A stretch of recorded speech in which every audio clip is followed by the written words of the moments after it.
Good morning, everyone. This is Jeffy Kennedy, author of Epic Fantasy Romance. I'm here with my first cup of coffee.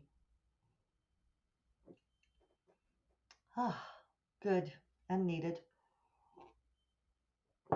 I'm noticing that my computer is still on Pacific time, so I'm just going to adjust that as we talk. Today is Friday, February 3rd. Somewhere along the way, it became February. Where did January go?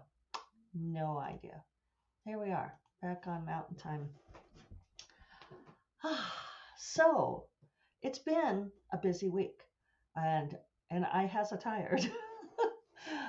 When I told Kelly Robson this morning that I was tired, she's like, "Well, you've been doing a lot for a solid week now," and it's true. So we'll do the quick recap with perhaps some tangents along the way, as is my want. So let's see. I didn't do a podcast a week ago Friday. If any of you were disappointed, none of you were so disappointed as my mother, who sent me angry emoji faces saying that it was not fair since I was going to be gone all of this week. But Darynda arrived on Thursday afternoon, and we went to see A Man Called Otto that night at the Violet Crown. I've been waiting to take her to this amazing movie theater in Santa Fe, and she loved it as much as I thought she would. Neither of us expected that movie to be as much of a tearjerker as it is. She started crying about a third of the way through. She says, "I'm hard hearted Hannah," which is not the first time in my life that I've been called that. Actually, she didn't technically call that. I just told her that it is what my stepfather used to call me back in the day. I didn't cry till the end. So that was fun. And then on Friday, we kind of talked about doing a podcast. And I was like, should we? And Darynda's like, if you want to, we could. And I don't know. I just wasn't feeling it. And we'd kind of been up a little bit late talking, and we had our workshop to work on. So we spent pretty much the whole day working on that. We put together thoughts, then we rewatched the first Twilight movie just to because it's a good encapsulation of getting at the story to remind ourselves of anything that we've forgotten, and we and that was good. Uh, it was kind of funny for me. I never watch stuff in the middle of the day, but we watched the movie in the middle of the day and hung out and put together our final version, and we were done by about 3 o'clock. So that worked out great. We took one walk in between, and yeah, it was a really fun day. And so the workshop or the talk is in defense of Twilight, and that is going to be. I'd open my calendar. That's going to be on Friday, February 10th at 5 p.m. Mountain Time, 7 p.m. Eastern, 4 p.m. Pacific. Uh, the delightful Maria Vale is going to moderate. It will be available online. So yeah, enjoy your opportunity to hear us talk about. Darynda and I went through why we love Twilight and why we feel like it's been unfairly maligned. So yeah, that was fun to do. And so then Friday night, we went out to dinner with the fabulous Megan Mulry. So Darynda and Megan got to meet, and that was really fun. Saturday morning, we hopped up and we went down to Albuquerque for the memorial service for our friend, Robin Perini. Said goodbye to her. The memorial services, right? I feel like they're necessary. I was glad to go. I wanted to go. I really was happy to see people there and connect. It's always amazing to me at memorial services how the people who get up to talk seem to be unable to talk about the person who's passed. It's all about them and like what the person meant to them and what they did for their life. And there were a couple of people that actually one guy got the hook. um, apparently a couple of the gals from Lyra, Land of Enchantment romance authors, were asked if anyone wanted to speak, and they didn't want to. And I wish they'd asked me because I really wanted to get up there and just say something about Robin from the writer's side, but alas. But then the best part is we did not hang out for the church reception, but instead went out for a late and long lunch with the Lyra gals, and that was just really nice to connect with everybody and spend some time talking. It That was what I really wanted to do. And yeah, so I know I keep saying this, but I'm really going to try to get down for some Lyra meetings in the future. And we talked a lot about RWA. That topic seemed to be a theme over the week because, yeah, we just had a lot of different conversations about things. So that was great. And then Darynda drove home from there. We said goodbye.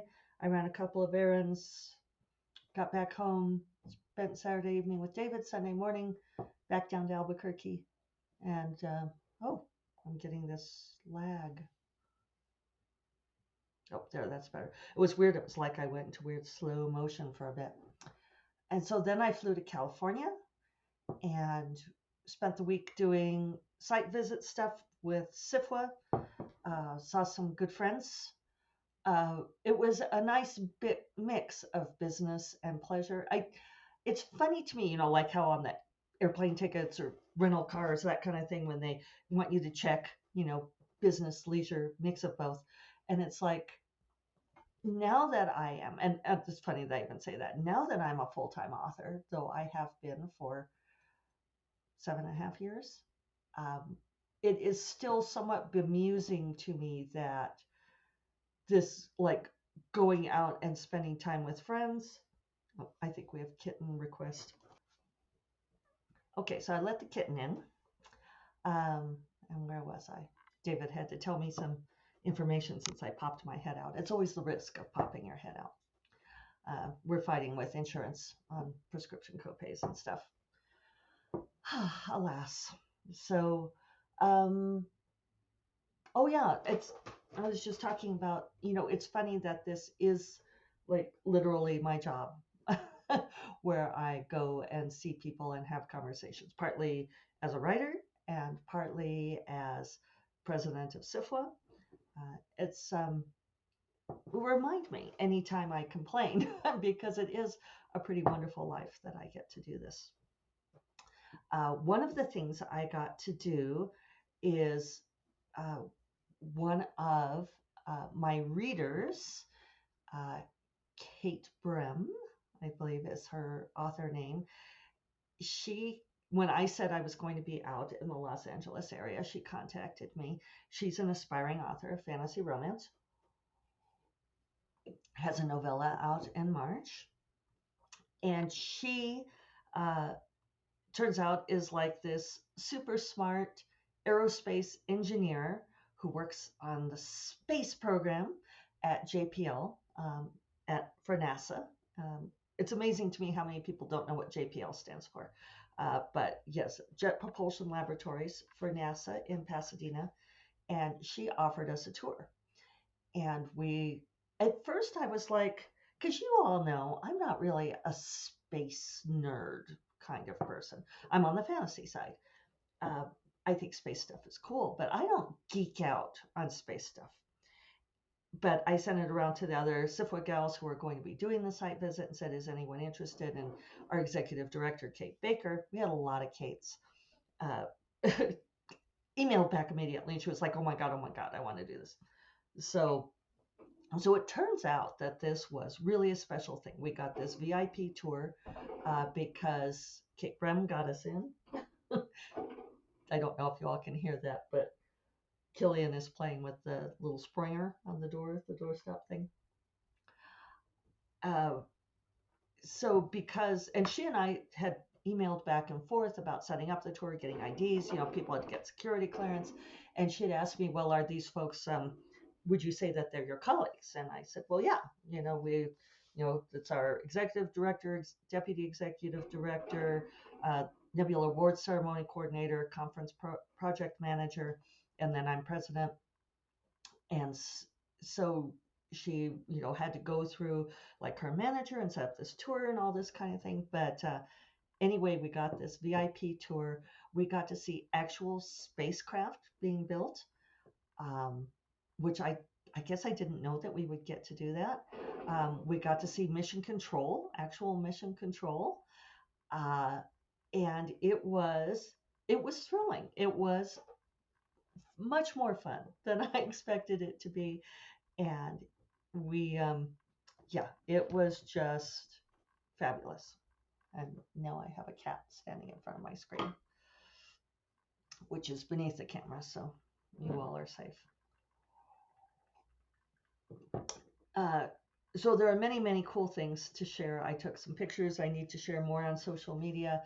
Um, they had this really cool outside display with arrows pointing to the various planets or spacecraft, like Jupiter, pointing, showing, and then they would rotate every few minutes, and they would show some other entity pointing the different directions. It was cool. One of our favorite things. I mean, it was great seeing these. It was great seeing the Europa Clipper, which is going to go to Jupiter, and then the thing that Kate Brem works on is the coronagraph telescope, which is going to be like the next telescope to go out into space, and it's going to look for exoplanets, which I felt like was kind of meant because I often describe myself as being an exoplanet in SIPWA. Um, what are you doing? And now I have cats getting in the way. Basically, an exoplanet is a planet that orbits a different star. Some are untethered, they're like rogue planets. And so that's kind of my joke in SIPWA because I came from the romance side that I'm an exoplanet, uh, which I'm probably not anymore. But so that was really neat. Oh, the other thing that we saw that was super cool was they had this um, column of all of these little tubes, LED tubes, and it represented data going back and forth from space. And so there was a center column, and it would show the name of what they were communicating with. So they would show like Voyager, they're still communicating with Voyager. And then the LED lights would go up showing data going out from Earth to Voyager. And then you would get the cascade of data coming back down. So there'd be the cascade of data coming back from like the Hubble telescope. If you're on video, Killian's in the background now. He's really causing trouble. Don't break my trophies, cat. So, I mean, it was just really thrilling. Uh, so that was great. We went out to dinner with Kate afterwards. We had a wonderful dinner at a place called La Grande Orange in Pasadena and talked with her about books and writing, and that was lovely. Finally got back to the hotel. That was, a fairly long day. And then we did a lot more meetings with the hotel, doing walkthroughs, having conversations.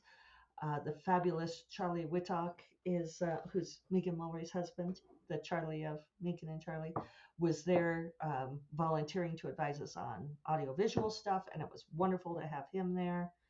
Then Wednesday evening, I had dinner with Julie Fine and Sunny Lee Goodman, to readers.